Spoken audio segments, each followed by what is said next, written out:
Japon demiryollarının 1900'lerin ilk çeyreğinde başlayan yerli elektrikli lokomotif üretme çalışmaları her zaman bir üst modelin geliştirilmesiyle devam etti.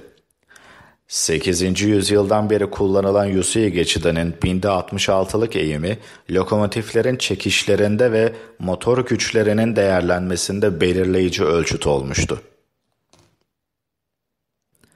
1962'de geliştirilen elektrikli EF-63 lokomotifi, Yusui geçidi eğimiyle başa çıkmak için bir dizi özel güvenlik önlemleriyle üretildi.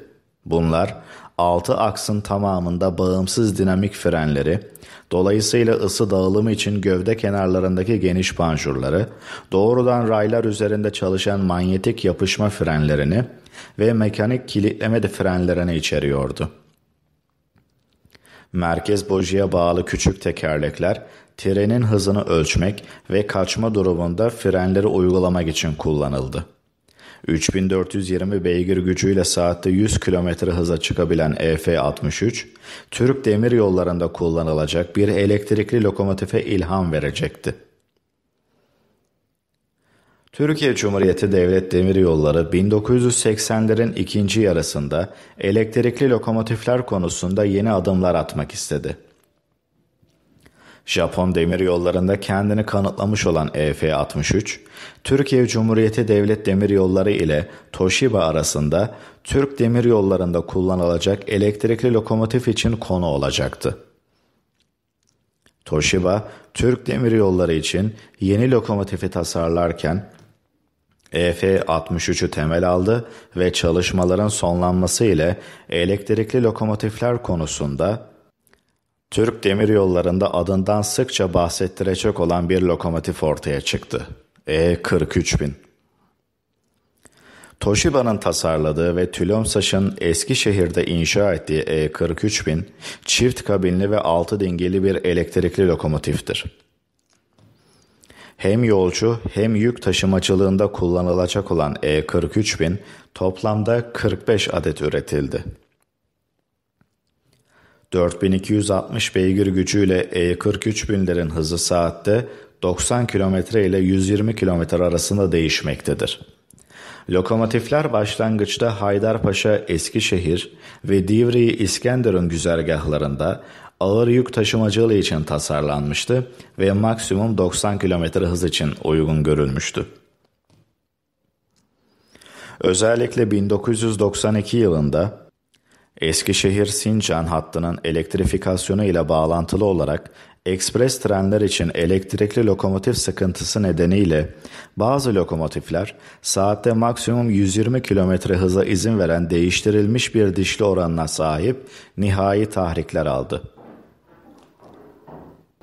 Bunları ayırt etmek için saatte 120 km için onaylanmış makinelerin önceden beyaz olan sürücü kabini kapıları kırmızıya boyanmıştı. Lokomotifin her iki ucunda sürücü kabinleri bulunur ve lokomotifteki ana ekipman merkezi olarak bir ekran kabininde düzenlenir ve modülerleştirilir ve lokomotif ayrıca bir bağlantı cihazıyla donatılmıştır. Lokomotifin ana devresi tristör ve diyot hibrit köprü tipi faz kontrollü voltaj regülasyonu benimser.